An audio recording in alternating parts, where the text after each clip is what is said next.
Você sente como se o peso do mundo descansasse sobre seus ombros? A angústia rouba o seu sono e a preocupação obscurece a sua visão do futuro? Hoje, o Senhor quer falar diretamente ao seu coração. Não é por acaso que você está aqui neste momento. Deus vê a sua luta, conhece o seu cansaço e tem uma palavra específica para libertá-lo dessas cargas que você tem carregado por tanto tempo. O próprio Jesus nos ensinou: venham a mim todos os que estão cansados e sobrecarregados, e eu lhes darei descanso.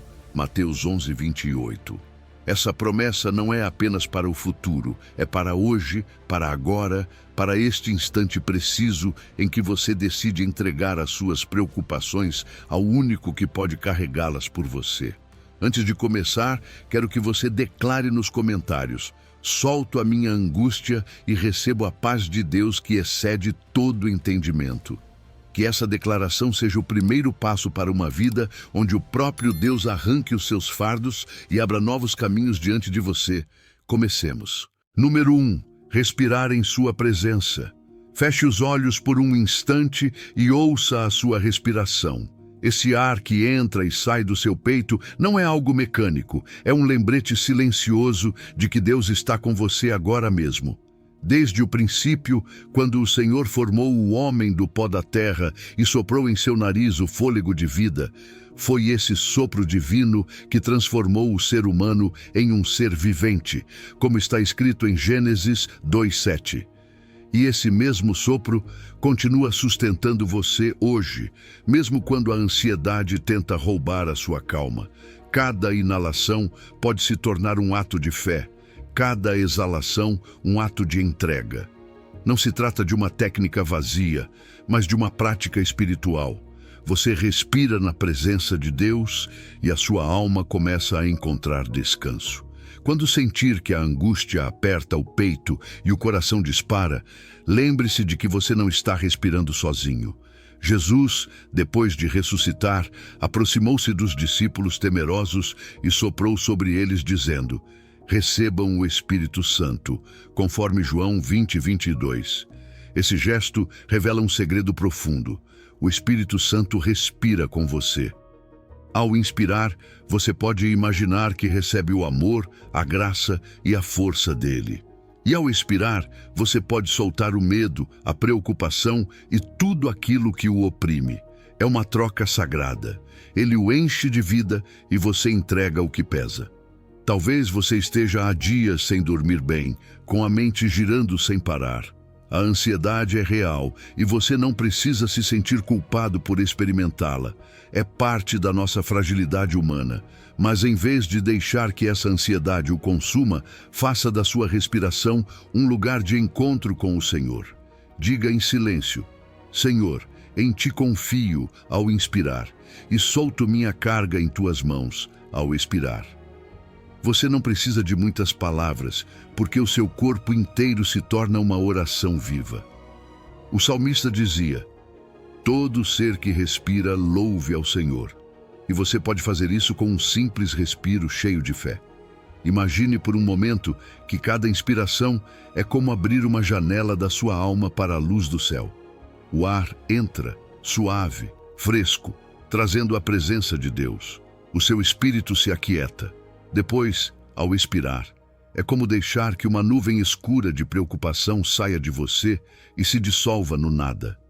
Esse ritmo santo lembra que você não foi feito para carregar tanto peso. O seu corpo é templo do Espírito Santo e esse templo precisa de paz. Ele não foi projetado para viver sob o fogo constante da ansiedade, mas para ser um lugar de comunhão com a glória de Deus. Às vezes pensamos que orar significa falar muito, usar frases longas e elaboradas, mas a respiração orante é tão simples quanto um suspiro confiante. No meio do trabalho, na rua, de madrugada, quando o sono não vem, você pode praticar essa arte. Respire e sinta que o Senhor está perto. Ele ouve até mesmo aquilo que sua boca não expressa. Cada respiro se torna um hino silencioso, um preciso de ti e um te entrego ao mesmo tempo.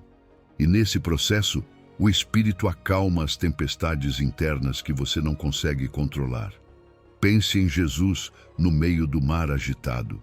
Os discípulos estavam tomados de pânico e ele, com uma única palavra, trouxe calma à tempestade. Esse mesmo Cristo deseja falar à sua ansiedade hoje, mas precisa que você lhe dê espaço. Cada respiração profunda é como abrir a porta do seu coração para que ele entre e organize o que está em caos. Não se trata apenas de controlar a sua mente, mas de permitir que a presença de Deus se torne real em você, aqui e agora. A prática é simples, mas o efeito é profundo. Inspire dizendo: Pai, recebo a tua paz. Expire dizendo: solto a minha angústia em ti. Se você fizer isso por alguns minutos, começará a sentir como o seu corpo e a sua alma se alinham a um ritmo diferente. Não o do medo nem da pressa, mas o ritmo eterno do amor divino. E esse pequeno hábito pode se tornar uma disciplina que transformará os seus dias. Hoje Deus lhe diz: filho, filha, não carregue sozinho. Eu sopro vida sobre você. Eu respiro com você. Solte a angústia e receba a minha paz. Ele está arrancando as cargas que o têm aprisionado e com cada respiro está preparando você para abrir caminhos que nunca poderia imaginar. Não despreze este ato simples. A sua respiração é oração, é remédio espiritual, é o sussurro do céu dizendo que você não está sozinho. Deixe que cada respiro seja um passo em direção à liberdade. Deixe que o Espírito Santo habite dentro de você como um ar fresco que nunca se esgota. E quando sair deste momento de oração, você sentirá o seu coração bater de forma diferente, mais leve, mais confiante. Porque onde antes havia ansiedade, agora há paz. Onde antes havia peso, agora há descanso. Onde antes havia agitação, agora reina a ordem de Deus. Número 2. Ordenar a vida como adoração. Quando o coração está agitado e os fardos parecem mais pesados do que você pode suportar, Deus lembra que uma maneira de soltar a angústia é colocar ordem na sua vida e entender essa ordem como um ato de adoração. A desordem produz ruído, caos e ansiedade. Mas quando você organiza o seu dia com os olhos voltados para Deus, não faz isso para cumprir uma lista rígida, mas para honrar o desígnio perfeito que ele estabeleceu desde o princípio. A Bíblia diz em Eclesiastes 3:1 que tudo tem o seu tempo e todo propósito debaixo do céu tem a sua hora. Isso significa que a sua vida, suas prioridades e até suas rotinas cotidianas podem se tornar um altar onde a presença de Deus encontra espaço. Pense em uma mesa desorganizada, papéis empilhados, pratos sujos, coisas fora do lugar. Essa imagem muitas vezes reflete como está o nosso interior, agitado, cheio de pendências e preocupações que nunca terminam. Agora imagine essa mesma mesa limpa, com cada coisa em seu lugar, pronta para compartilhar um momento de paz. Esse é o retrato do que Deus deseja fazer em seu coração. A ordem externa reflete a ordem interna, e ambos são expressões de adoração, quando você reconhece que o seu tempo e seus recursos pertencem ao Senhor. Colocar Deus em primeiro lugar não é um lema vazio, é uma decisão prática. Quando você escolhe iniciar o seu dia buscando a sua presença, abre a porta para que todo o restante encontre o seu lugar. Depois vem a família, que é o seu primeiro ministério na terra, e em seguida o seu trabalho, que também é um campo onde você pode glorificar o Pai. O próprio Jesus ensinou em Mateus 6:33. Busquem, pois, em primeiro lugar o reino de Deus e a sua justiça, e todas essas coisas lhes serão acrescentadas. Quando a ordem de prioridades está correta, a ansiedade se enfraquece porque você já não está correndo atrás de tudo, mas caminhando no ritmo de Deus. Cada hora planejada com propósito se torna uma semente de paz. Não se trata de encher a agenda de atividades, mas de discernir o que você entrega a Deus e o que administra com responsabilidade como bom mordomo. O que você entrega são aquelas áreas que não pode controlar, como o futuro, as decisões dos outros ou os resultados incertos. O que você administra são os seus hábitos, suas atitudes, o seu tempo diário. Deus não espera que você resolva tudo, mas que seja fiel no que Ele colocou em suas mãos. Em 1 Coríntios 14:33, está escrito que Deus não é Deus de confusão, mas de paz. Esse versículo nos lembra que ordenar a nossa vida não é legalismo, é sabedoria prática que reflete o caráter do Deus que habita em nós. A disciplina muitas vezes soa como um fardo pesado, mas na verdade é liberdade disfarçada.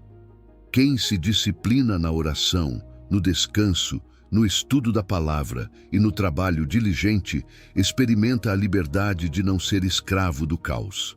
É como o templo em Jerusalém, onde cada objeto tinha um lugar definido e cada tarefa uma ordem estabelecida.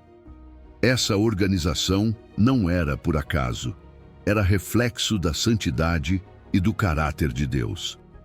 Assim também, quando você ordena os seus dias, a sua vida inteira se torna um templo preparado para a glória divina. Talvez você tenha pensado, mas a minha vida é tão complicada que não consigo organizá-la. O Senhor não pede perfeição imediata, mas passos de fé. Comece com algo simples. Escreva um cronograma básico, onde inclua um momento diário para buscar a Deus. Esse pequeno gesto abre caminhos espirituais imensos. Cada vez que você escolhe separar um espaço para Ele, está declarando com a sua vida: Senhor, Tu és a minha prioridade.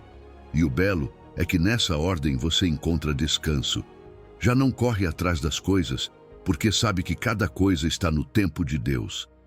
Deus também diz que você não deve confundir ordem com rigidez. A ordem que Ele propõe não prende, mas dá asas. Permite respirar com calma e caminhar seguro. Ajuda a distinguir o urgente do importante, o passageiro do eterno. E ao fazer isso, a sua ansiedade começa a ceder, porque você descobre que nem tudo depende de você. O seu papel é administrar com fidelidade, e o de Deus é abrir caminhos onde parece não haver nenhum. Hoje o céu o convida a transformar a sua maneira de ver a organização. Não é apenas produtividade, é adoração. Não é legalismo, é um ato de amor. Cada lista de tarefas, cada calendário bem usado, cada hábito cultivado com intenção pode ser incenso que sobe diante de Deus.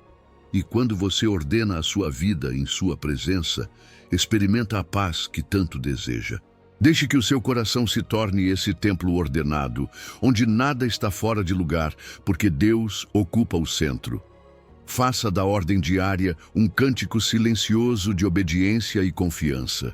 E quando fizer isso, sentirá que a angústia se dissolve, porque já não caminha em meio ao caos, mas sob a harmonia do plano divino. Onde antes havia ansiedade, agora há segurança. Onde antes havia desordem, agora há direção. Onde antes havia fardos, agora há caminhos abertos pela mão de Deus. Número 3. Limites santos. Há momentos em que o seu coração se sente drenado, não pelas circunstâncias externas, mas pelas relações que parecem roubar a sua paz. E ali, Deus fala com ternura, mas também com firmeza. Filho, filha, estabeleça limites santos. Dizer não ao que fere a sua alma é ao mesmo tempo dizer sim ao plano de bem-estar que eu preparei para você. Não se trata de levantar muros de frieza, mas de proteger com sabedoria o jardim que eu mesmo plantei dentro de você.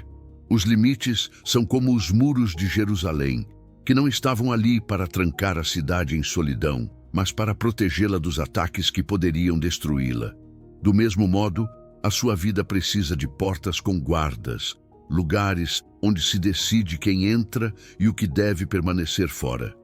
Nem todos os que querem o seu tempo, a sua atenção ou a sua confiança são enviados por Deus. Alguns chegam como ladrões de energia, paz e propósito.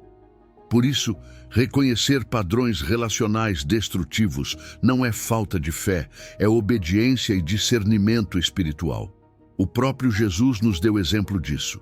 Embora amasse as multidões, também se retirava para orar em solidão, como está registrado em Lucas 5,16. E até mesmo quando tentaram interromper a sua missão, ele respondeu com clareza e determinação.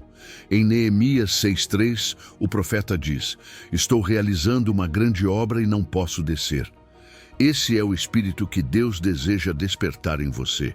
Um coração tão focado no propósito divino que não se distrai com demandas que desgastam ou com relações que manipulam. Talvez você tenha sentido culpa ao querer estabelecer limites, pensando que isso é egoísmo ou falta de amor cristão. Mas o verdadeiro amor não significa permitir abusos nem tolerar dinâmicas que destroem a sua dignidade. Ajudar os outros é mandamento de Deus, mas suportar abusos contínuos não é sacrifício santo, e sim uma distorção do que significa amar. O próprio Jesus ensinou a dar a outra face, sim, mas nunca nos chamou a nos tornarmos tapete de abuso constante. Amar também inclui dizer com firmeza: "Isso não é saudável e não permitirei em minha vida." A sua paz não é negociável, porque é fruto do Espírito e um presente do céu. Quando você deixa que outros a pisoteiem sem estabelecer limites, acaba carregando angústias que Deus nunca pediu que você levasse. E lembre-se, soltar a angústia também implica soltar pessoas e ambientes que a geram. Não se trata de cortar laços com rancor, mas de colocar guardas no seu coração para que o inimigo não roube o que o Senhor plantou ali. Imagine a sua vida como um jardim. Os limites são a cerca que protege as flores, os frutos e a terra fértil. Não estão ali para negar a beleza ao mundo, mas para evitar que animais selvagens destruam o que foi semeado. Assim também, as suas relações precisam de cercas de clareza, o que você aceita, o que não permite, onde você diz até aqui. E essas cercas não o isolam, permitem que você floresça em paz para compartilhar frutos verdadeiros com quem se aproxima com amor genuíno. Pergunte-se hoje com honestidade: qual relação está me drenando mais do que me edificando? A quem dei acesso que não deveria ter? Onde preciso dizer basta para proteger o propósito que Deus tem para mim? Essas não são perguntas fáceis, mas são necessárias. Porque se você não reconhecer esses lugares de desgaste, a sua vida espiritual continuará carregada de pesos desnecessários. Deus não pede que você endureça o seu coração. Pelo contrário, chama você a manter um espírito compassivo, mas dentro de um marco de sabedoria. O amor maduro sabe até onde ir e entende que cuidar do próprio coração é também obedecer a Deus. Provérbios diz: "Sobre tudo o que se deve guardar, guarda o teu coração, porque dele procedem as fontes da vida." Se você descuida desse centro vital, todo o resto será afetado. Estabelecer limites santos é uma forma de declarar: "Senhor, confio que tu és quem administra os meus relacionamentos. Eu não me prendo ao que é tóxico, eu me entrego ao que vem de ti." E nessa entrega, a sua alma se liberta das angústias acumuladas, porque você deixa de lutar com forças humanas contra o que só a graça de Deus pode transformar. Hoje o céu lembra você de que pôr limites não é fraqueza, é obediência. É reconhecer que a sua vida tem valor, que a sua missão é grande e que você não pode se distrair com o que não edifica. Dizer não ao que é mal é abrir espaço para o sim que Deus preparou. Relacionamentos saudáveis, paz estável e um coração enraizado em seu amor. Quando você marcar esses limites, sentirá uma nova intimidade com Deus. Porque ao proteger a sua paz, abre espaço para ouvir a sua voz com mais clareza. Ao fechar a porta ao que rouba a sua energia, abre a janela para a presença que renova todo o seu ser. E ali, nessa quietude protegida, você descobrirá que soltar a angústia também significa abraçar a liberdade que nasce da ordem divina nos seus relacionamentos. Número 4. Conversar com o Pai. Imagine por um momento duas cadeiras em um quarto tranquilo. Uma está ocupada por você, a outra está vazia, esperando a sua presença. Essa cadeira vazia é um convite divino. Deus quer conversar com você. Não apenas receber suas listas de pedidos, mas ouvir o que acontece no profundo da sua alma. Ele é seu pai. E nenhum pai amoroso deseja que seus filhos vivam em silêncio ou escondendo seus sentimentos. Ele conhece o que você carrega dentro, mas ainda assim deseja ouvir a sua voz, sentir a sua confiança e escutar dos seus lábios o que pesa e o que alegra o seu coração. Jesus mesmo nos ensinou o valor dessa intimidade em Mateus 6,6, quando disse para entrar no quarto, fechar a porta e orar ao Pai que está em secreto. Nesse lugar secreto, sem espectadores nem máscaras, abre-se um espaço de encontro sagrado. Ali você não precisa de palavras sofisticadas, nem frases rebuscadas. O único que Deus espera é um coração sincero que se atreva a dizer: aqui estou, com meus medos, com meus sonhos, com minhas dúvidas e com a minha gratidão. Orar não é apenas um ato religioso, é a própria respiração da alma. Assim como seu corpo não pode viver sem inspirar e expirar, seu espírito também não pode florescer sem esse diálogo constante com o Criador. E esse diálogo não se limita a pedir, inclui adorar, confessar, pedir e também interceder. É um fluxo de conversa que mantém sua fé viva e seu coração alinhado ao dele. Na adoração, você reconhece quem Ele é. Você não começa olhando para o seu problema, mas levantando seu olhar ao céu e lembrando que seu Pai é grande, santo, poderoso e fiel. Esse ato muda sua perspectiva, porque o que parecia um monte intransponível se torna pequeno diante do poder do Altíssimo. A confissão, por sua vez, é abrir seu coração sem filtros. Deus não se escandaliza com seus erros, Ele já sabe de tudo, mas espera a sua sinceridade. Cada confissão limpa a alma e liberta você do peso da culpa. Depois vem o pedido. E aqui não se trata apenas de uma lista interminável, mas de expor suas necessidades com a confiança de um filho que sabe que será ouvido. Jeremias 29:12 diz: então vocês me invocarão, virão orar a mim, e eu os ouvirei. Esta é uma promessa viva. Sua voz não se perde no ar. Sua oração não rebate no teto. Seu Pai inclina o ouvido para atender você. A intercessão, finalmente, é um ato de amor. Você não fala apenas de si, mas apresenta outros diante de Deus. Sua família, seus amigos, até mesmo aqueles que o feriram. Quando você intercede, seu coração se amplia e se torna mais parecido com o de Cristo, que intercede constantemente por nós. Esse gesto não apenas abençoa os outros, mas também liberta sua alma da angústia do egoísmo, porque você aprende a olhar além de si mesmo. Conversar com o Pai é também compartilhar o cotidiano. Conte a Ele suas alegrias simples, um sorriso recebido, uma meta alcançada, um momento inesperado de paz. Agradeça por essas pequenas coisas que muitas vezes passam despercebidas. Diga também o que você teme, mesmo que pareça insignificante. Deus não mede suas palavras pela magnitude. Ele as valoriza porque são suas. E quando você fala com transparência, sente a liberdade de um filho que sabe que é amado sem condições. Talvez você pense: não sei orar bem, não tenho as palavras certas.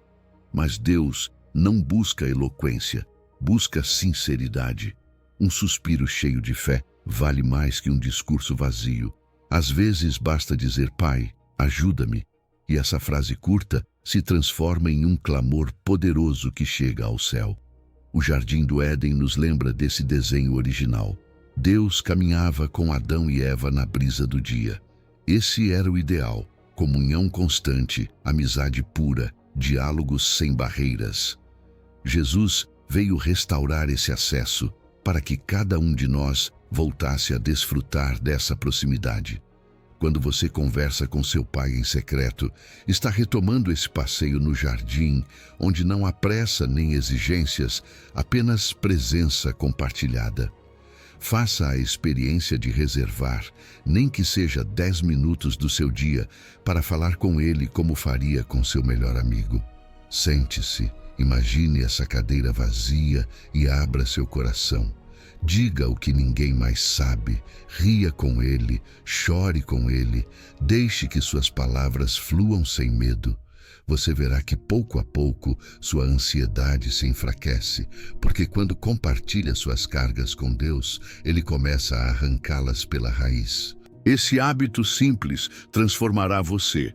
A oração já não será vista como uma obrigação pesada, mas como o lugar seguro onde sua alma descansa. Cada conversa com o Pai é um refúgio em meio à tempestade, um lembrete de que você não está sozinho e de que sua vida está nas mãos daquele que abre caminhos no deserto e rios na solidão. Quando você cultiva essa intimidade diária, sua fé se fortalece e sua esperança se renova. Descobre que orar não é apenas pedir, é viver acompanhado. É caminhar com Deus na brisa de cada dia, mesmo em meio às lutas. E nesse caminhar, a angústia perde o poder, porque seu coração encontra descanso na voz que mais importa, a do seu Pai Celestial. Número 5. Refúgio em tempos de tempestade. Quando tudo ao seu redor parece balançar e as tempestades da vida batem com força, há uma verdade que o céu deseja gravar em seu coração. Você não está desprotegido. Deus é o seu refúgio, o seu castelo inexpugnável, a sua rocha firme. O Salmo 46:1 diz: Deus é o nosso refúgio e fortaleza, socorro bem presente nas tribulações. Esse socorro bem presente não significa que os problemas desapareçam imediatamente, mas garante que, mesmo em meio ao vento e à chuva, sua alma tem um lugar onde se esconder e descansar. As crises sempre revelam onde está realmente o nosso fundamento. Se a sua confiança está no material, nas pessoas ou em suas próprias forças, cedo ou tarde esse chão vai se mover. Mas se a sua confiança está no Senhor, ainda que a terra trema, o seu espírito permanecerá em paz.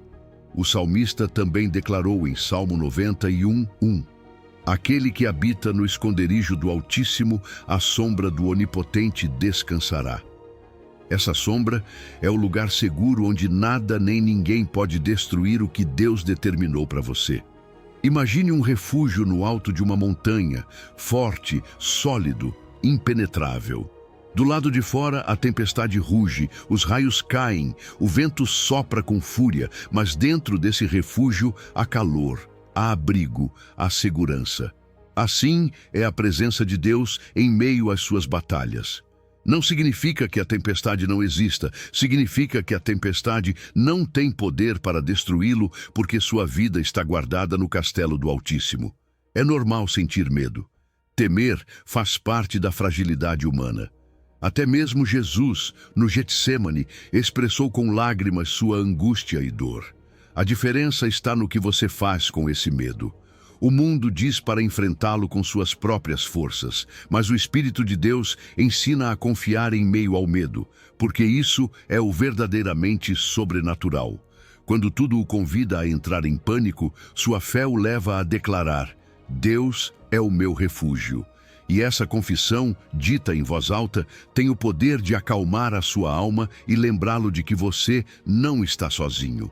Deus é maior do que qualquer problema que você esteja enfrentando. Talvez o diagnóstico médico o assuste, a dívida o oprima ou a solidão o fira, mas nenhuma dessas tempestades é maior que o Deus que abriu o Mar Vermelho, que fechou a boca dos leões e que ressuscitou Jesus dentre os mortos.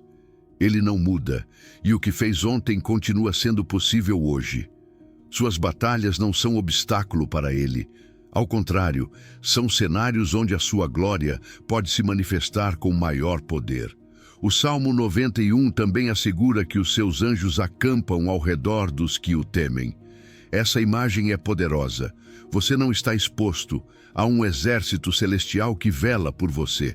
Enquanto você dorme, eles permanecem de guarda. Enquanto você se angustia, eles executam a vontade de Deus em seu favor. Talvez você não veja com seus olhos naturais, mas o mundo espiritual está ativo, protegendo, defendendo e sustentando a sua vida em meio às tempestades. E ainda que pareça interminável, a tempestade sempre passa. Nenhuma crise é eterna. O que permanece é Deus. Quando a chuva cessar e o sol voltar a brilhar, você descobrirá que não caiu porque estava sustentado na rocha. O próprio Jesus disse em Mateus 7:24 que aquele que ouve a sua palavra e a pratica é como o homem sábio que edificou a sua casa sobre a rocha. Vieram rios, sopraram ventos, bateram contra a casa, mas ela não caiu porque estava fundada sobre a rocha. Essa rocha é Cristo, e enquanto sua vida estiver firmada nele, você poderá resistir a qualquer abalo. Hoje, o Senhor o convida a soltar a angústia e a declarar com a sua própria voz: Deus é o meu refúgio, minha fortaleza e meu socorro bem presente. Faça isso não apenas uma vez, mas todas as vezes que a tempestade se intensificar. Pronuncie essas palavras em meio à noite escura, no hospital, no trabalho, em sua solidão. Essa confissão não é um mantra vazio, é um lembrete espiritual que ativa sua fé e abre espaço para a paz que excede todo o entendimento. Lembre-se, refugiar-se em Deus não é fugir, é fortalecer-se. Não é escapar da realidade, é abraçar uma realidade superior, a do Deus soberano que cuida de você. Enquanto outros se afundam no medo, você encontra um lugar seguro debaixo das asas do Altíssimo. E dali, você não apenas sobrevive, mas aprende a esperar, a confiar e a sair mais forte do que antes. Ao olhar para trás, você compreenderá que cada tempestade foi um mestre. Ela ensinou você a não depender do que é passageiro, mas do eterno. Mostrou que suas forças não bastam, mas a sua graça, sim. Revelou que, ainda que os ventos sejam fortes, a rocha sobre a qual você está firmado não se move. E essa certeza encherá o seu coração de esperança, mesmo quando novas tempestades se levantarem. Deus deseja que você viva com a segurança de um filho amado que corre para o refúgio do Pai em meio à tempestade. Ali, em seus braços, o barulho externo perde força e a paz interna se fortalece. Ali, você lembra que o que parecia um fim era apenas o início de um caminho onde Ele abrirá novas veredas. Por isso, em meio à tempestade, não se esqueça do essencial. Deus permanece e nele você sempre estará seguro. Número 6. Curar feridas com seu toque. Há feridas que não se veem com os olhos, mas que sangram em silêncio dentro da alma. Recordações de perdas, palavras que marcaram, traições que quebraram a confiança ou ausências que deixaram vazios profundos. Muitas vezes, seguimos caminhando como se nada tivesse acontecido, mas por dentro carregamos dores que se tornam correntes invisíveis. E o Senhor hoje te diz: entregue-me essas feridas, porque só o meu toque pode restaurar o que está quebrado. A dor não processada se transforma em veneno que contamina o presente, afetando relacionamentos, decisões e até a maneira como nos vemos. Mas quando você traz essa dor aos pés de Cristo, o que parecia uma ferida incurável começa a se transformar em cicatriz de graça. O profeta Isaías falou sobre isso quando disse em Isaías 61:1: O Espírito do Senhor está sobre mim, porque Ele me ungiu para anunciar boas novas aos pobres. Enviou-me para curar os quebrantados de coração. Essa é a missão do Messias: tocar os lugares que a medicina humana não alcança, enfaixar corações que ninguém pode ver, mas que Deus conhece à perfeição. O Salmo 147:3 confirma essa verdade dizendo: Ele cura os quebrantados de coração e trata das suas feridas. Não há trauma demasiado profundo, nem lembrança demasiado sombria que fique fora do alcance do seu amor. Deus é especialista em corações quebrados.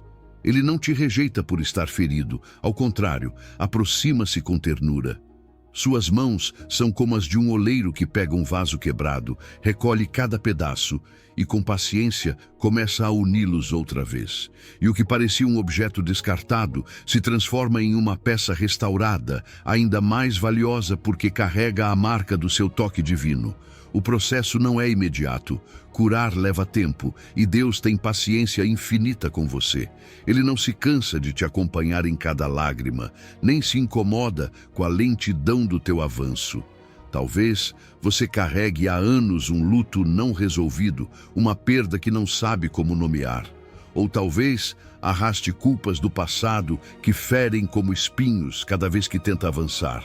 O Senhor te diz hoje: deixe-me ser o teu bálsamo de Gileade, o teu óleo de alegria em lugar de pranto, o teu manto de louvor em lugar de espírito angustiado. Essa é a promessa de Isaías 61:3. Uma troca divina onde a tua tristeza se converte em oportunidade de experimentar consolo sobrenatural. As cicatrizes que ficam depois da cura não são vergonha, são troféus de sobrevivência. São sinais de que, embora você tenha sido ferido, não foi destruído.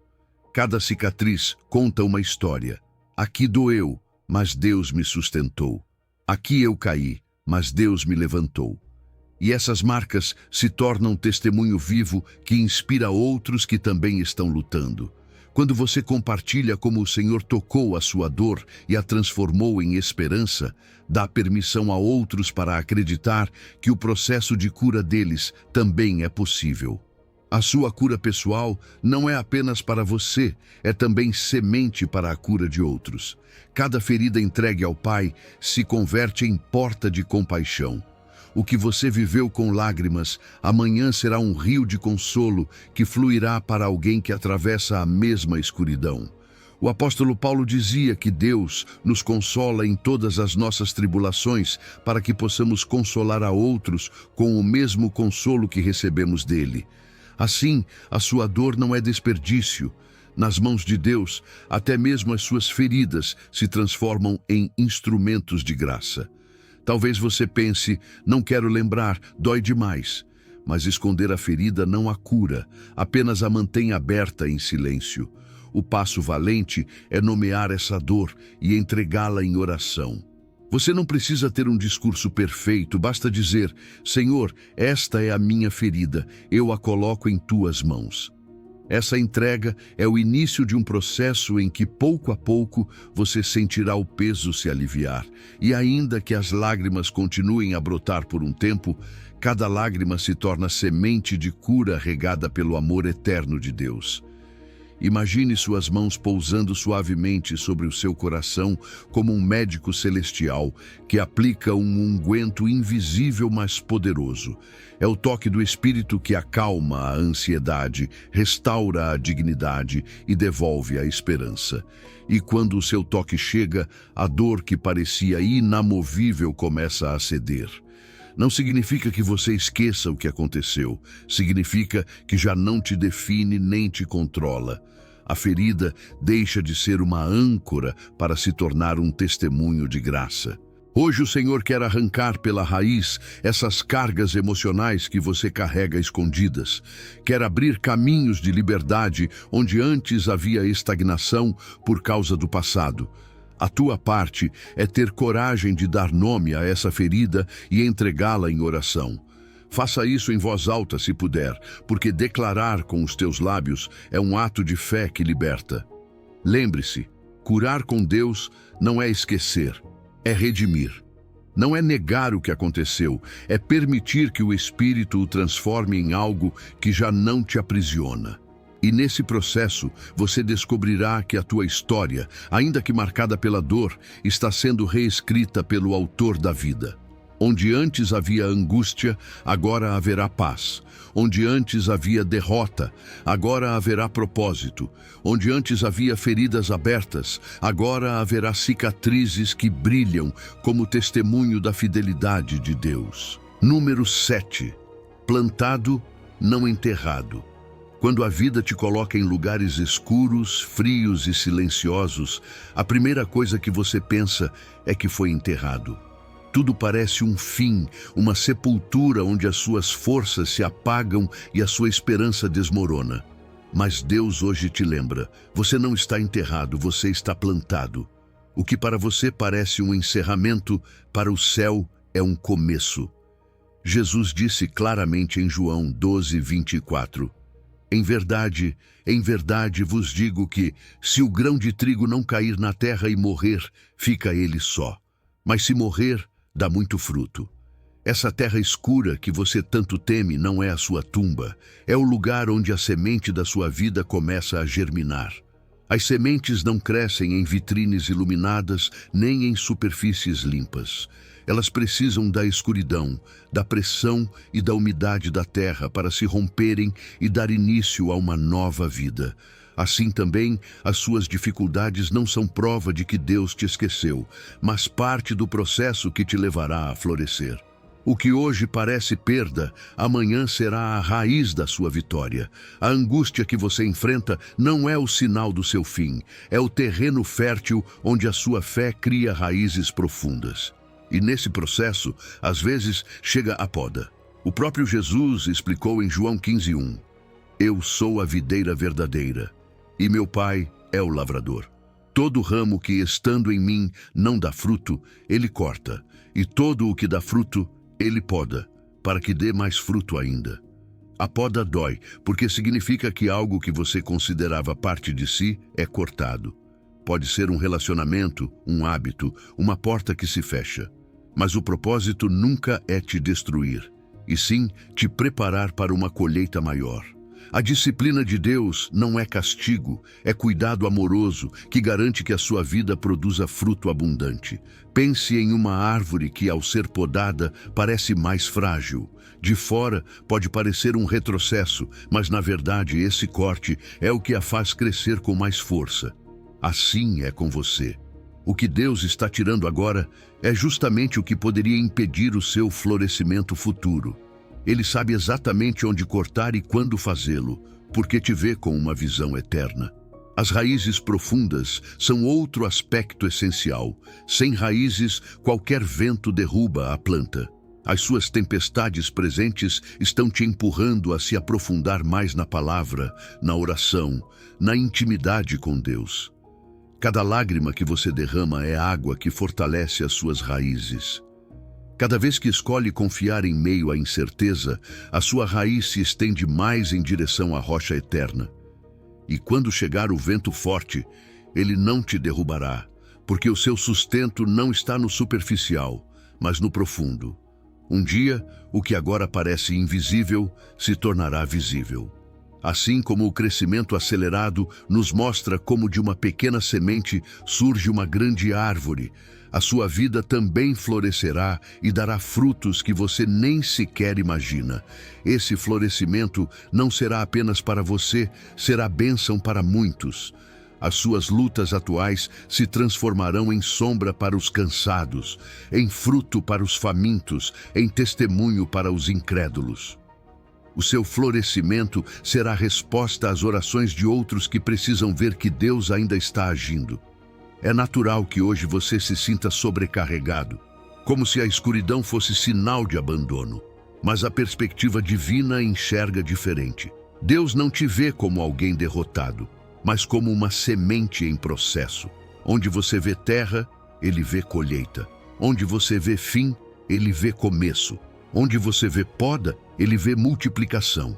Talvez este seja o momento de identificar qual é a sua poda atual. Pode ser um relacionamento que terminou, um plano que não saiu como você esperava, uma área onde você sente perda. Em vez de se revoltar, ouse agradecer. Não porque a poda não doa, mas porque você sabe que o Pai é o bom lavrador e tudo o que Ele permite na sua vida tem um propósito maior. A gratidão em meio ao processo é como adubo que acelera o seu crescimento espiritual. Lembre-se de que o grão de trigo precisou cair, ser enterrado e morrer para dar fruto. Esse mesmo padrão está agindo em você. Não tema o solo escuro, porque é nele que a ressurreição começa. O Deus que levantou Jesus da sepultura é o mesmo que levantará a sua vida desta temporada que parece fim. Portanto, hoje, em vez de ver a sua situação como uma sepultura, veja-a como plantio. Você não está enterrado, está plantado. E quando chegar o tempo, você florescerá com força, com beleza, com propósito renovado. E o seu florescimento não será apenas seu, será bênção que alcançará muitos, será sombra para os cansados e fruto para os necessitados. Porque o que Deus planta, Deus faz crescer, e nada nem ninguém pode deter o poder da sua obra em você. Número 8. Perdão como libertação. O perdão não é um sentimento passageiro, nem uma ideia bonita pregada de um púlpito. O perdão é uma chave de liberdade. Quando você escolhe perdoar, não está liberando o outro do que fez. Você está se libertando do peso de carregar essa ferida dia após dia. Jesus deixou claro em Mateus 6,14. Porque se perdoarem aos outros as ofensas deles, também o Pai Celestial perdoará a vocês. O perdão abre caminhos, rompe correntes e arranca cargas que, de outra forma, continuariam roubando a sua paz. O rancor é como uma prisão autoimposta. Ele te prende ao passado, te amarra à pessoa que te feriu e rouba a possibilidade de avançar para o novo que Deus quer te dar. Você pensa que castigando com o seu silêncio ou com o seu ressentimento estará fazendo justiça, mas na verdade é você quem continua preso. A amargura, se não for solta, acaba envenenando a sua própria alma. E como diz Hebreus 12,15, uma raiz de amargura pode brotar e contaminar a muitos. Essa raiz não afeta apenas o seu coração, mas se estende aos seus relacionamentos, à sua fé e à sua visão de futuro. É importante lembrar que perdoar não significa esquecer o que aconteceu, nem voltar a confiar cegamente em quem te feriu. O perdão não é ingenuidade, é obediência. O perdão não apaga a memória, mas cura a ferida que a memória deixou. Você pode decidir perdoar e, ao mesmo tempo, colocar limites saudáveis. Na verdade, esse é o verdadeiro perdão. Soltar o desejo de vingança, ainda que continue guardando o seu coração com sabedoria. Deus não te pede que perdoe com as suas próprias forças. Ele mesmo te dá o poder de perdoar o que parece imperdoável. Em Efésios 4:32, o apóstolo Paulo nos exorta: sejam bondosos e compassivos uns para com os outros, perdoando-se mutuamente, assim como Deus os perdoou em Cristo. Aí está a chave. Não perdoamos porque o outro merece, perdoamos porque fomos perdoados primeiro. E quando você se lembra de quanto Deus já te perdoou, se torna mais possível estender esse mesmo presente de graça. Imagine as correntes caindo das suas mãos. Imagine uma gaiola se abrindo e um pássaro voando livre. Isso é o que acontece no mundo espiritual quando você perdoa. O ressentimento te mantém preso, o perdão te dá asas. O que antes parecia impossível, agora se torna um ato sobrenatural de liberdade. E essa liberdade é um presente que Deus quer te dar hoje. Entenda que o perdão é um processo, não um evento único. Às vezes você terá que perdoar em camadas, pouco a pouco, cada vez que a lembrança voltar e a dor tentar se levantar de novo. Não se culpe se ainda sente as feridas. Deus tem paciência infinita com o seu processo. O importante é a sua disposição, dizer ao Senhor: Pai, eu quero soltar, me ajuda a soltar. Esse pequeno ato de vontade abre a porta para que o Espírito Santo faça o resto no mais profundo do seu coração. Você pode acompanhar esse processo com um ato físico de fé. Talvez abrir as mãos enquanto diz: Senhor, eu solto esta ofensa e a coloco em tuas mãos.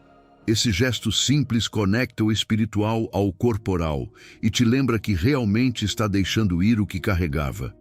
Cada vez que fizer isso, vai sentir como se uma pedra fosse tirada do seu peito e pouco a pouco a paz de Cristo ocupará esse espaço. Lembre-se da parábola do devedor perdoado. Um homem teve perdoada uma dívida enorme que nunca poderia pagar, mas ele não foi capaz de perdoar uma dívida mínima de seu companheiro. Jesus usou essa história para nos mostrar quão incoerente é receber o perdão ilimitado de Deus e negar perdão aos outros. Não se trata de minimizar a sua dor, mas de colocá-la em perspectiva. Se Deus não te condenou, por que continuar condenando os outros no seu coração? Hoje o Senhor quer arrancar pela raiz a angústia que o ressentimento provoca. Ele quer abrir caminhos de liberdade no seu interior, para que você possa caminhar leve e sem correntes. Perdoar é soltar o passado para abraçar o futuro. É deixar de olhar para trás para poder ver o que Deus está preparando adiante. Talvez você não saiba por onde começar.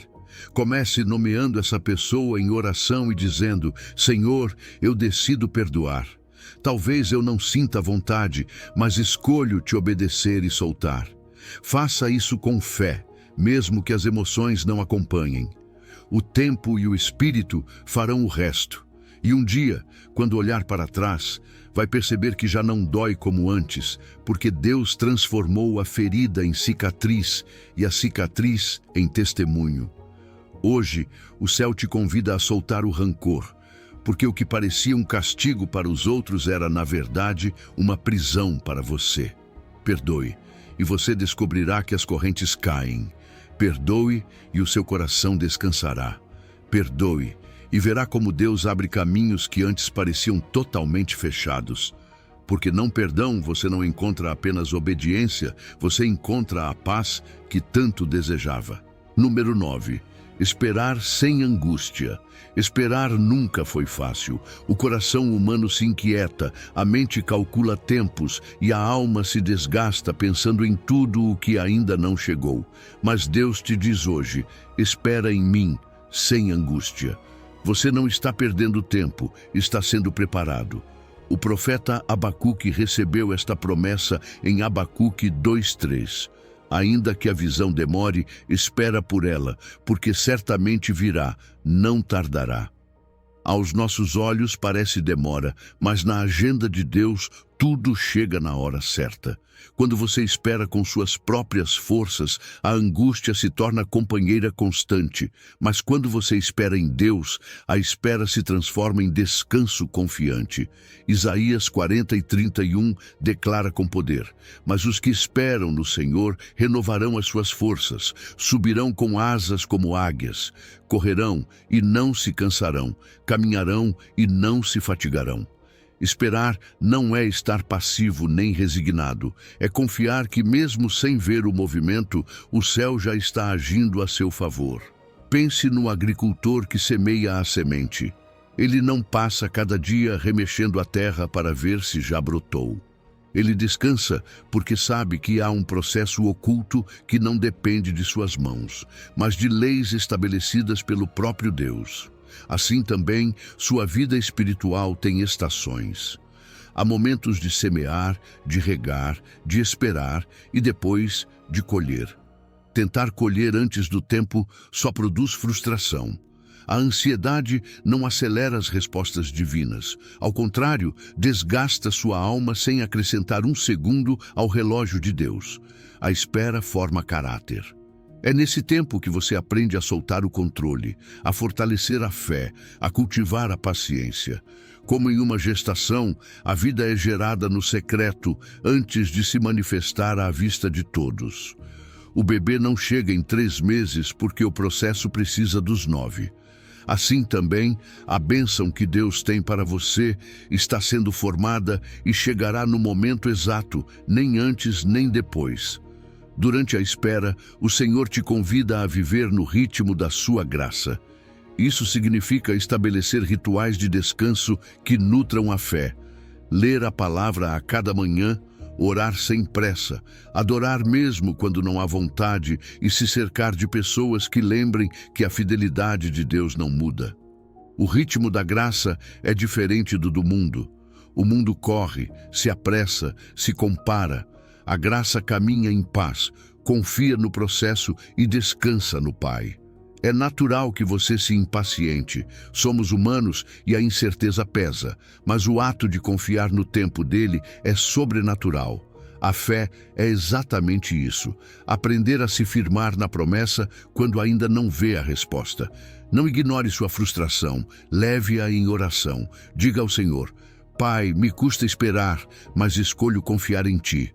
Esse tipo de oração sincera abre a porta para que o Espírito renove suas forças e acalme a ansiedade. Lembre-se também de que, enquanto você descansa, Deus trabalha. O próprio Jesus disse em João 5,17: Meu Pai trabalha até agora, e eu trabalho também. Mesmo quando você sente que nada muda, o céu está se movendo a seu favor. Talvez você ainda não veja, mas as peças estão se encaixando, os caminhos estão se abrindo e o que parecia impossível começa a tomar forma. A sua parte é confiar, não controlar. A sua tarefa é permanecer fiel no pouco, mesmo que a grande resposta ainda não tenha chegado. Leia a Bíblia, cultive sua fé, sirva aos outros, continue semeando bondade. A espera não é tempo vazio, é tempo de preparação. Cada dia de fidelidade é uma semente que garante uma colheita abundante. Imagine agora a mudança em seu coração quando você deixa a angústia de lado. É como sentar-se na varanda de uma casa enquanto a chuva cai lá fora. Você sabe que a tempestade passará e que depois a terra estará mais fértil. Essa imagem de paz é o que Deus quer que você experimente na sua espera. Você não precisa saber como nem quando, só precisa lembrar quem é o seu refúgio e o seu provedor. A paciência ativa é um ato de fé. Você não cruza os braços em resignação, mas caminha a cada dia com esperança, confiando que a resposta virá. O ritmo da graça te ensina a desfrutar o presente enquanto Deus prepara o futuro. Não é tempo perdido, é tempo de gestação. Não é atraso, é estratégia divina. Por isso, toda vez que a ansiedade quiser roubar a sua calma, declare em voz alta: Os tempos de Deus são perfeitos. Ele nunca se atrasa. Essas palavras são âncora para a sua fé e remédio para a sua mente. São um lembrete de que sua história não é regida pelos relógios humanos, mas pelo plano eterno do Criador. Hoje o Senhor te diz: solte a angústia. Pare de olhar para o relógio e comece a olhar para o meu coração. Eu trabalho enquanto você descansa. Eu preparo o caminho enquanto você confia. Eu abrirei a porta no momento exato. E nessa promessa você pode descansar, porque esperar em Deus nunca será em vão. Número 10. Mordomia sem angústia. O coração humano costuma se angustiar por causa do dinheiro, pelo que falta na mesa, pelo que ainda não chegou na conta, pelas despesas que parecem superar a renda. É um temor comum e compreensível. Mas Jesus nos ensinou em Mateus 6:25: Não andeis ansiosos quanto à vossa vida, pelo que haveis de comer ou beber, nem quanto ao vosso corpo, pelo que haveis de vestir. Não é a vida mais do que o alimento e o corpo mais do que o vestuário. Essas palavras não são um convite à irresponsabilidade, mas a lembrar que a provisão verdadeira vem de um Pai que sabe do que você precisa antes mesmo de pedir. A mordomia sem angústia começa quando você reconhece que tudo o que tem é um presente de Deus e não apenas fruto exclusivo do seu esforço. Sim, você trabalha e se esforça, mas é Ele quem abre portas, quem dá força, saúde e sabedoria para administrar. Quando você entende isso, deixa de ver seus recursos como algo escasso e passa a enxergá-los como um rio que flui. Um rio corre constantemente porque sua fonte não se esgota. Assim também, sua provisão está conectada à fonte eterna de Deus, não ao reservatório limitado dos seus cálculos. Administrar bem o que você tem atrai bênção. A parábola dos talentos nos mostra que Deus honra a fidelidade no pouco. O que foi diligente com 5 talentos recebeu mais, e o que enterrou o que tinha por medo perdeu tudo. Assim funciona a economia do reino. O medo estagna, a confiança multiplica. Quando você é fiel em suas contas, em sua generosidade, em seu trabalho honesto, você declara com seus atos que confia mais na provisão divina do que em suas próprias mãos. A generosidade abre portas que a avareza jamais poderá abrir. Jesus disse em Lucas 6,38: Dai e ser-vos-á dado, boa medida, recalcada, sacudida e transbordante, vos deitarão no regaço. Porque com a mesma medida com que medirdes, também vos medirão de novo. A generosidade não é um luxo para tempos de abundância. É um princípio de fé que se ativa mesmo em tempos de escassez. A viúva de Sarepta, com apenas um punhado de farinha e um pouco de azeite, obedeceu à voz do profeta e nunca viu sua despensa se esvaziar. Esse milagre não começou com abundância, mas com confiança. A preocupação com o dinheiro rouba a paz. Você pode ter muito e viver inquieto, ou ter o suficiente e viver em paz. A diferença não está na quantidade, mas em quem você confia a sua provisão. O dinheiro é um bom servo, mas um péssimo senhor. Quando você o faz seu Deus, ele se torna fonte de angústia. Quando você o coloca no lugar certo, como ferramenta para servir e abençoar, ele se transforma em canal de alegria. Paulo escreveu com clareza em 1 de Timóteo 6,10: O amor ao dinheiro é a raiz de todos os males. O problema não é ter recursos, é deixar que eles dominem o coração. Trabalhar honestamente também é adoração. Cada jornada de trabalho, cada esforço diário, cada tarefa cumprida com integridade é uma oferta que sobe ao céu. Deus não apenas te abençoa no altar da igreja, Ele também te abençoa no escritório, na fábrica, no mercado, em sua casa. Sua maneira de administrar, de pagar suas contas, de cumprir seus compromissos, reflete sua fé tanto quanto suas orações. A verdadeira mordomia é equilíbrio. Você trabalha com diligência, mas descansa na certeza de que a provisão final vem do alto. É normal se preocupar com o futuro, mas se obcecar é destrutivo. O maná no deserto é um lembrete claro. Deus deu o suficiente para cada dia, nem mais nem menos. Quando alguém tentava guardar além da conta, o maná estragava. Essa história ensina que a ansiedade por acumular não garante segurança. A confiança na provisão diária, sim. Seu Pai Celestial não falha. E se hoje Ele abriu o céu para você, amanhã também abrirá. A prática concreta é dar um passo de fé em generosidade. Talvez ajudar alguém com alimento, semear na obra de Deus ou compartilhar o que você tem com um necessitado. Esse ato não apenas abençoa os outros, abençoa sua alma, porque quebra o poder do egoísmo e abre espaço para a abundância do céu. Cada vez que você solta algo em fé, Deus arranca a angústia do seu coração e abre caminhos onde parecia não haver saída. Hoje Deus te diz: não te angusties pelo que falta, agradece pelo que já tens e confia que eu providenciarei o que virá. Sua responsabilidade é administrar. A promessa dele é multiplicar. Quando esse equilíbrio se mantém, a paz enche sua vida e os recursos fluem com liberdade. Não porque você nunca enfrentará necessidades, mas porque sabe que, mesmo na necessidade, não está sozinho. O mesmo Deus que alimenta as aves e veste os lírios do campo, como disse Jesus em Mateus 6,26, cuidará de você. Assim, viva a mordomia como um ato de confiança. Organize suas finanças, trabalhe com honestidade, dê com generosidade e descanse na fidelidade do seu Pai.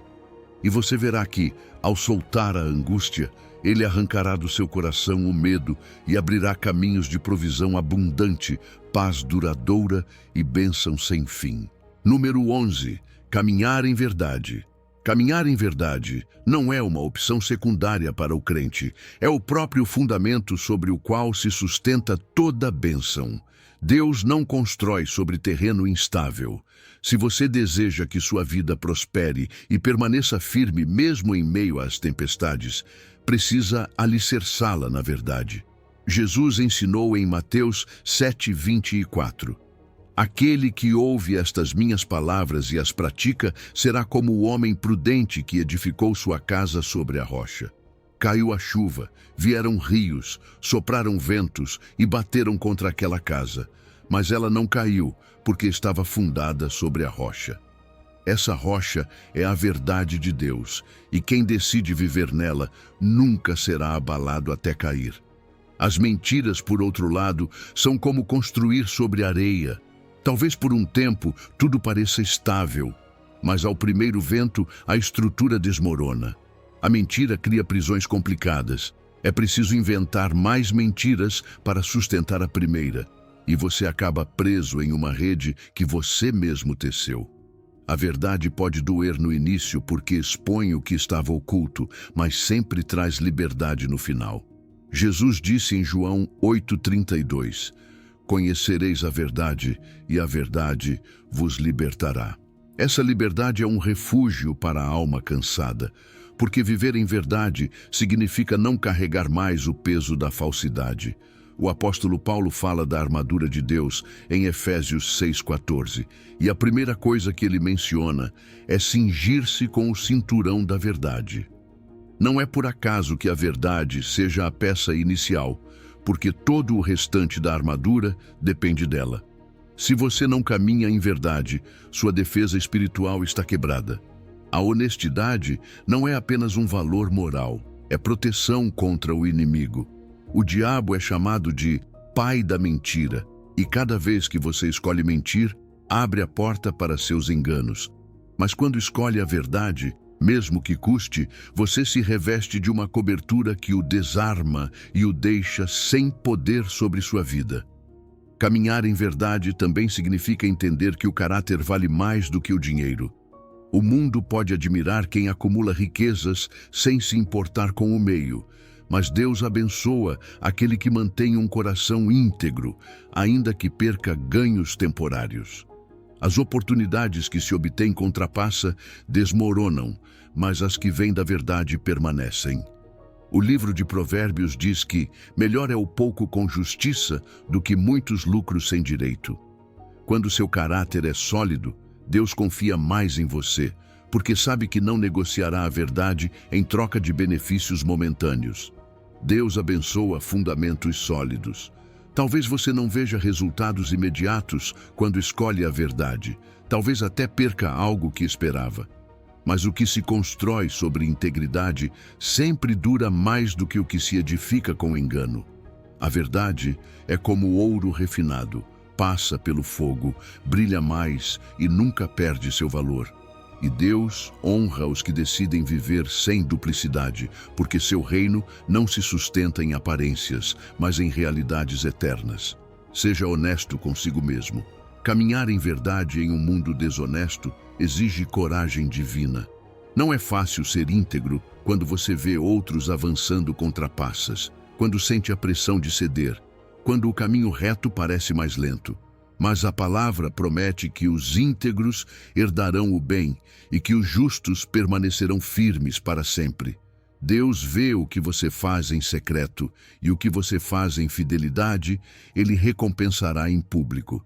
Talvez haja áreas em sua vida em que você precise de mais verdade. Pode ser em seu trabalho, em seus relacionamentos, em seus pensamentos ou até na forma como fala consigo mesmo.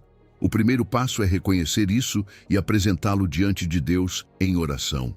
Diga: Senhor, quero me vestir com a tua verdade. Mostra-me em que parte da minha vida estou cedendo à mentira. Esse ato de sinceridade já é o início de um novo caminho, porque Deus nunca despreza quem se aproxima com um coração contrito e honesto. Lembre-se sempre da imagem da casa sobre a rocha e da casa sobre a areia. A areia pode parecer confortável, mas não resiste à tempestade. A rocha exige esforço para construir, mas garante permanência. Escolha sempre a rocha. E quando as chuvas chegarem, você poderá estar em paz, porque sabe que sua vida não depende de aparências, mas da verdade de Deus. Hoje, o Senhor o convida a soltar a angústia que vem das meias-verdades, das aparências que desgastam, das máscaras que cansam. Ele quer arrancar esses pesos do seu coração e abrir-lhe caminhos firmes, caminhos de integridade que levam à verdadeira bênção. porque caminhar em verdade não apenas o protege, também o liberta, o dignifica e o prepara para herdar o que Deus já tem preparado para você. Número 12. Descobrir quem você é. Descobrir quem você é em Deus é uma das verdades mais libertadoras que você pode abraçar. O inimigo se especializou em semear dúvidas sobre sua identidade. Ele diz que você é o que faz, o que tem ou o que os outros pensam de você. Mas o céu hoje lhe lembra, seu valor não vem do que você faz, mas de quem você é. E você é filho. Você é filha do Rei, não um servo rejeitado, não um pecador esquecido, mas alguém amado, adotado e chamado para ser parte de uma realeza santa. A Bíblia afirma isso com clareza em 1 de Pedro 2,9.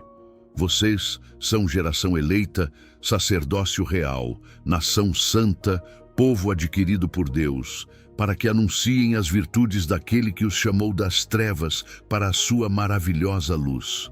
Note cada palavra: eleito, real, santo, adquirido. Isso não depende dos seus méritos, mas da graça.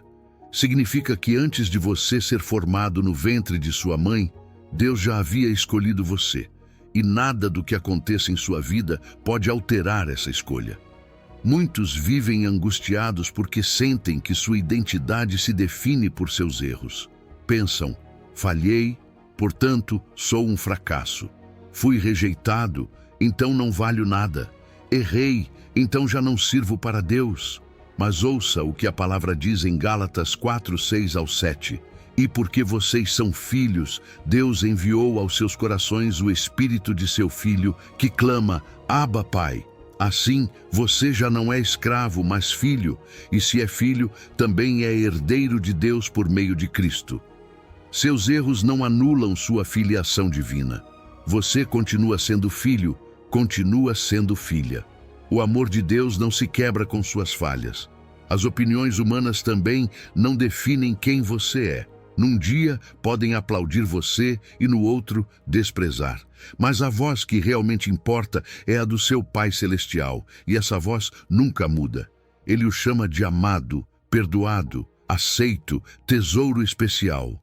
Quando você olha no espelho e só vê seus defeitos, lembre-se de que Deus olha para você e vê uma joia preciosa, uma pedra que Ele mesmo lapidou com sua graça.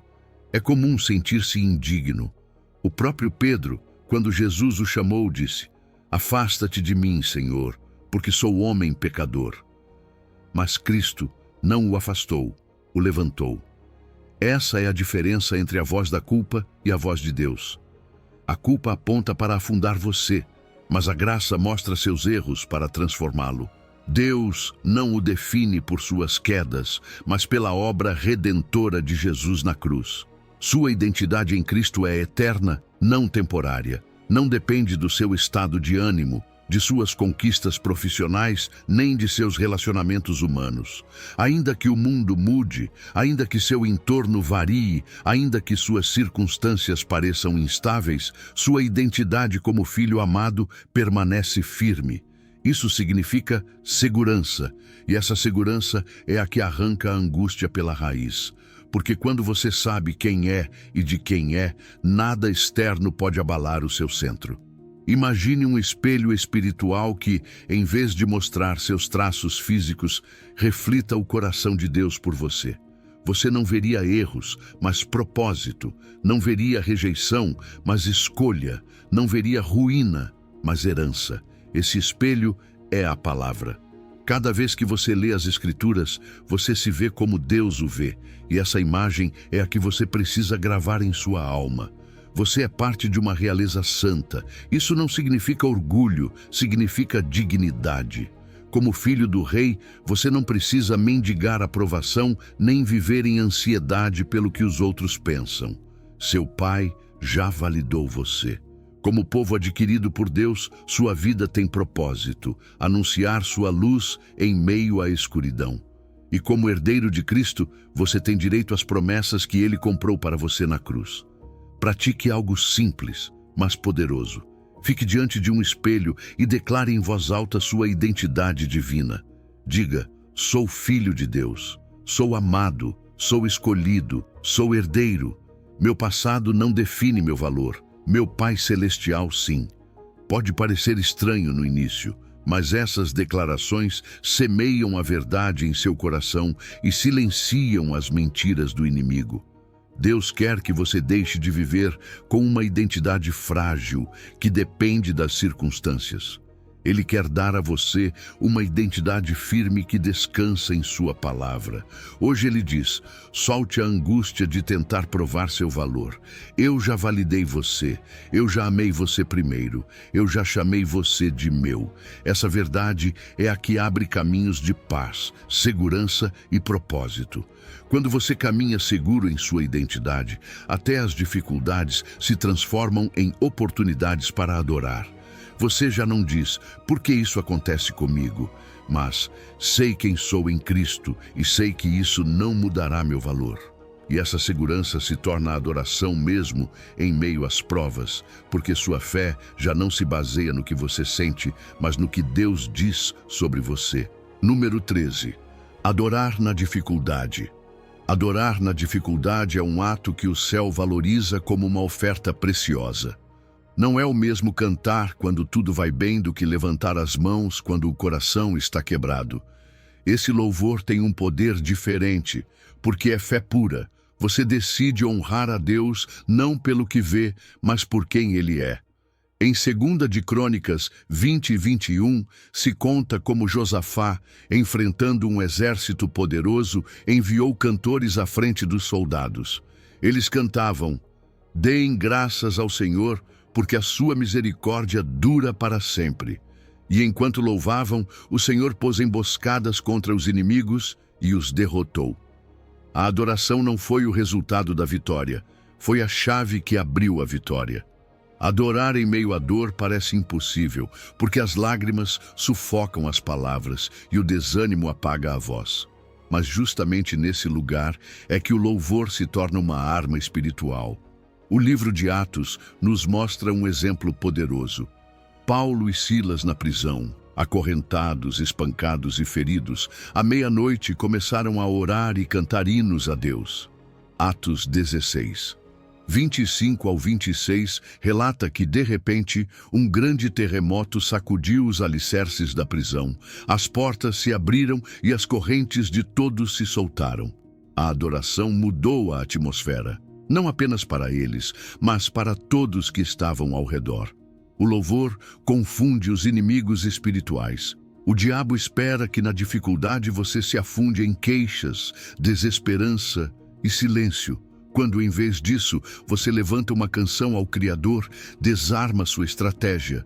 Ele não sabe como enfrentar um coração que adora no quebrantamento, porque esse louvor o expõe como derrotado e exalta o Deus vencedor.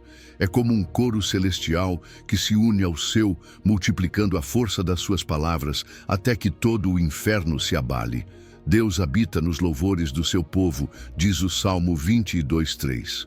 Isso significa que quando você escolhe adorar, convida sua presença a ocupar o espaço da sua dor. E onde ele habita, há paz, há consolo e há poder. Não se trata de cantar para esquecer os problemas, mas de cantar para lembrar que você está acompanhado no meio deles. A adoração não nega a realidade, mas proclama uma realidade maior. Que Deus continua sendo o Rei, mesmo quando a tempestade ruge. É natural pensar: como vou cantar se não tenho forças? E você tem razão. No humano não pode, mas o Espírito Santo acende dentro de você um fogo que o sustenta. Assim como os discípulos no caminho de Emaús, que ao reconhecer a presença de Jesus sentiram seu coração arder, assim também no seu vale a adoração pode acender em você um fogo que muda a perspectiva. De repente, você já não olha tanto para as correntes, mas para o libertador. Não olha tanto para a ferida, mas para o curador. Adorar antes de ver o milagre é plantar uma bandeira de fé em território inimigo. É declarar: ainda que eu não veja, confio. Ainda que eu não entenda, espero. Ainda que doa, continuo adorando. Essa declaração move o coração de Deus e abre caminhos onde parecia não haver. O louvor é como abrir uma janela em um quarto escuro. De repente, entra luz e o ambiente muda por completo. Uma prática simples que você pode começar hoje é escolher um louvor e cantá-lo em meio à sua dificuldade atual. Não espere sentir vontade. Faça disso um ato de fé. Talvez seus lábios tremam e seus olhos se encham de lágrimas, mas cada palavra que você pronuncia é como um martelo que quebra as correntes invisíveis que o prendem. O louvor não apenas muda seu coração, também impacta os que estão ao seu redor. Paulo e Silas adoravam, e todos os presos os ouviam. E quando as correntes caíram, não foram apenas as deles, mas as de todos. Sua adoração pode libertar sua família, sua comunidade, pessoas que nem sequer conhecem a Deus, mas que serão alcançadas pelo poder que se libera quando você escolhe cantar em meio à prova. Hoje o Senhor lhe diz: adore-me mesmo em sua dificuldade, não porque ignore sua dor, mas porque reconhece que meu poder é maior. Seu louvor move montanhas, quebra correntes e abre caminhos onde você não vê. Essa é a vitória espiritual que Ele quer lhe dar. Você não precisa esperar o milagre para cantar. Cante e verá como o milagre começa a nascer. A angústia se quebra quando sua boca proclama a grandeza de Deus. O inimigo foge quando o povo de Deus decide adorar em meio ao vale. E você descobre que, ainda que a situação continue, já não é o mesmo. Seu coração está cheio de esperança e sua atmosfera foi transformada. Adorar na dificuldade é viver em vitória antecipada, porque você sabe que seu Deus já venceu. Número 14. Ser sal e luz. Jesus disse com clareza em Mateus 5:13 ao 16: vocês são o sal da terra. Vocês são a luz do mundo. Uma cidade edificada sobre um monte não pode ser escondida.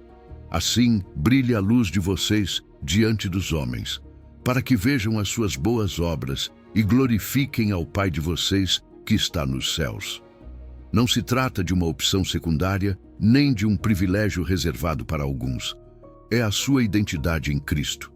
Deus lembra a você que depois de tê-lo curado, de ter arrancado os seus fardos e aberto caminhos, agora o convida a brilhar e a dar sabor em um mundo que precisa desesperadamente disso. Só se pode dar o que se tem.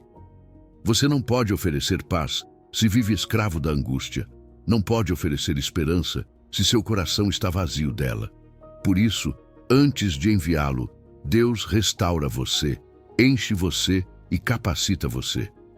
Ele faz da sua vida um poço cheio de água fresca para que outros possam beber. Se você tentar dar a partir da sequidão, acabará exausto, mas quando dá a partir da plenitude que o Espírito Santo concede, o que você compartilha se multiplica. Como um poço que nunca seca, porque está conectado a uma fonte subterrânea. Assim, a sua vida se mantém fluindo quando está conectada à fonte eterna que é Cristo.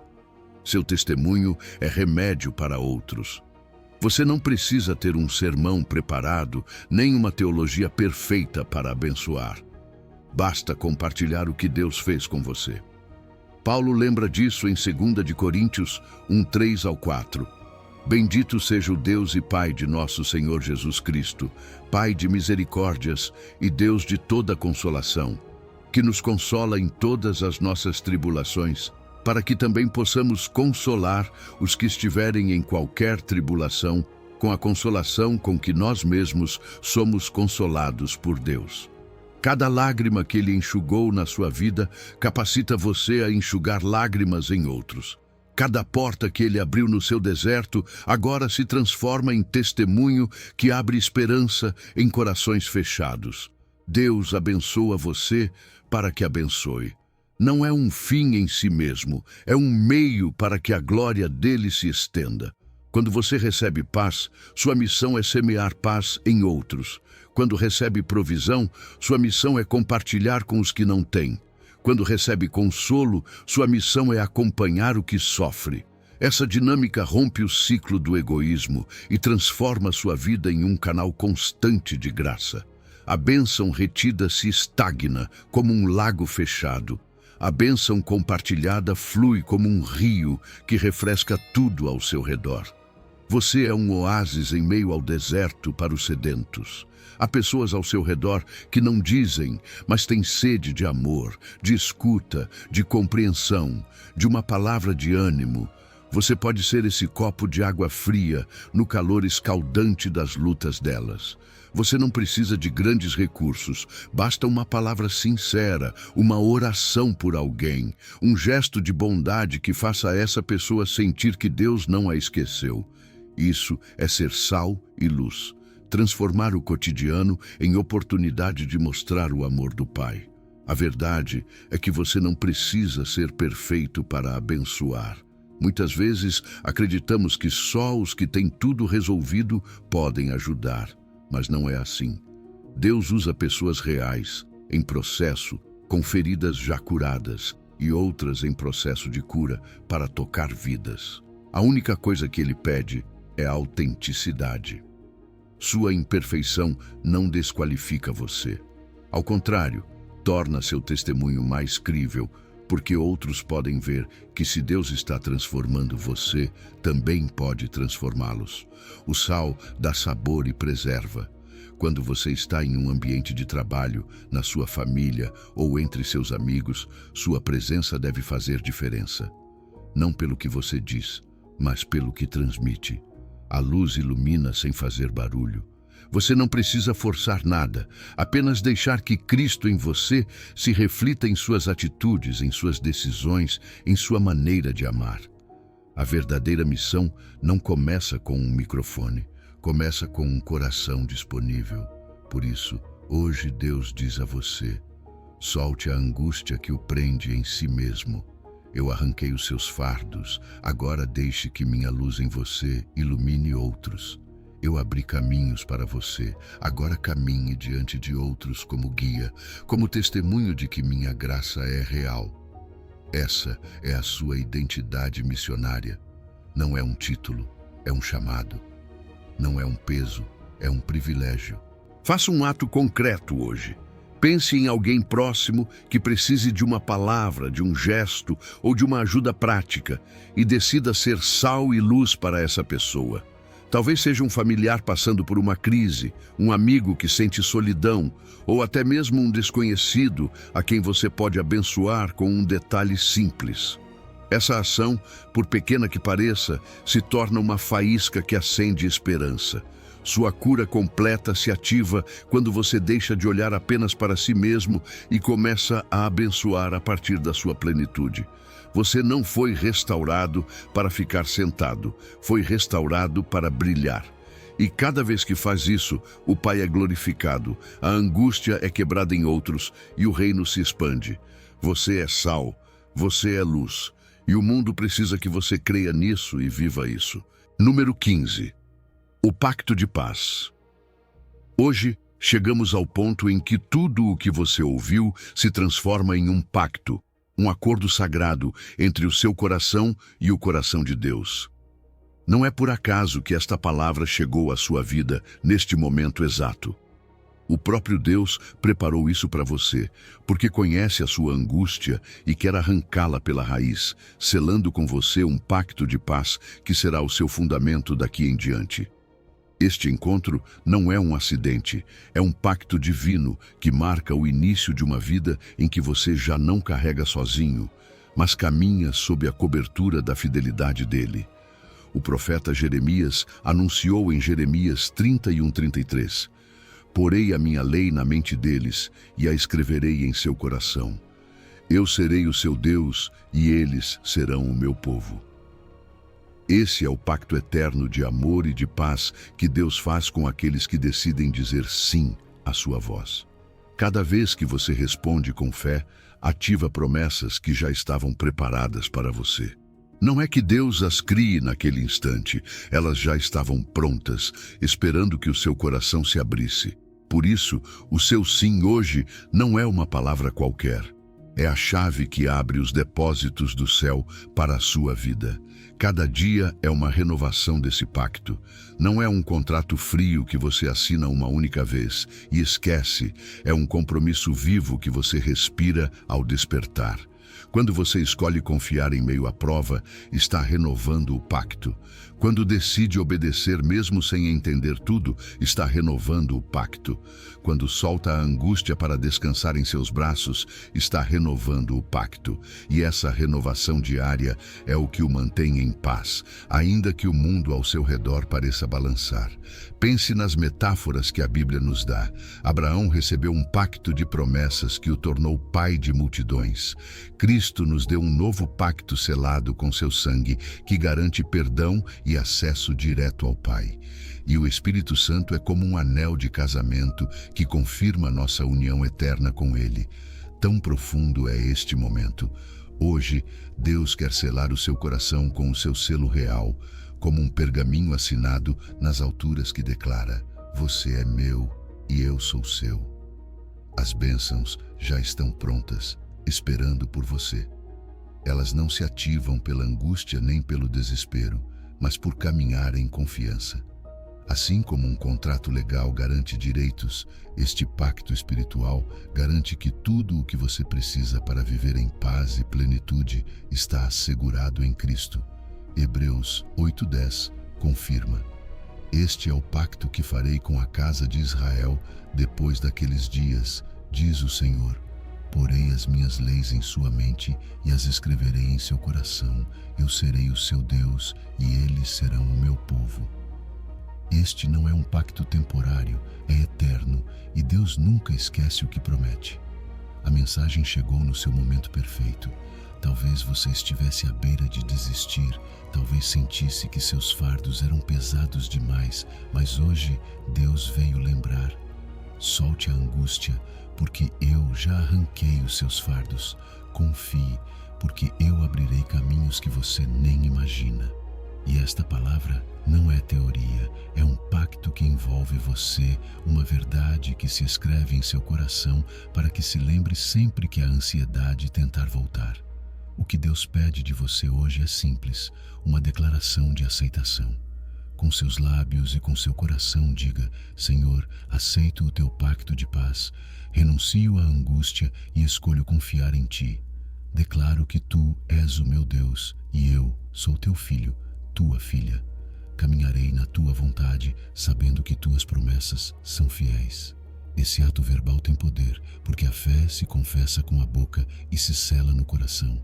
Imagine este momento como a assinatura de um contrato celestial. Deus já colocou sua assinatura na cruz com o sangue de Cristo. Agora cabe a você assinar com a sua fé, com a sua entrega, com a sua obediência. Não precisa de tinta nem de papel, basta um coração rendido e uma voz que diga sim. E nesse instante, o pacto fica ratificado. Você entra em um círculo de paz que nada nem ninguém pode romper.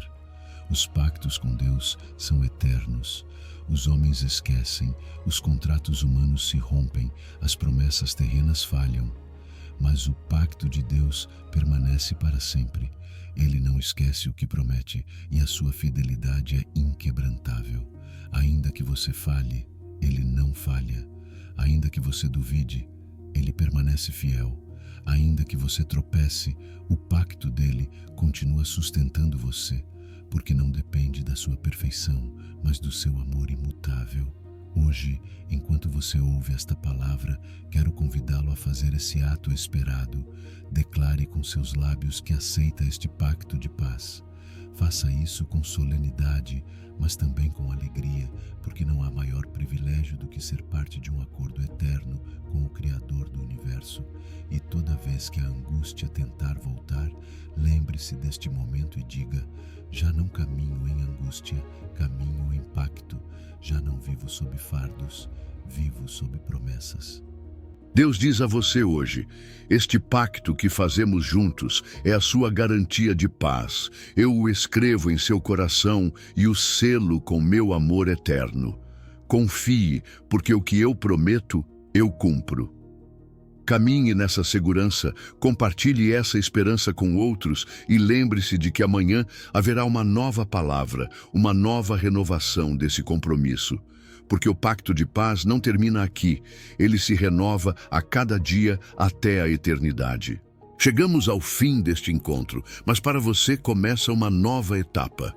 Durante estes minutos, Deus semeou sementes de transformação em seu coração. As ferramentas que você recebeu não são apenas teoria. São métodos comprovados que mudarão sua vida quando colocados em prática. Lembre-se, você já não é escravo da angústia.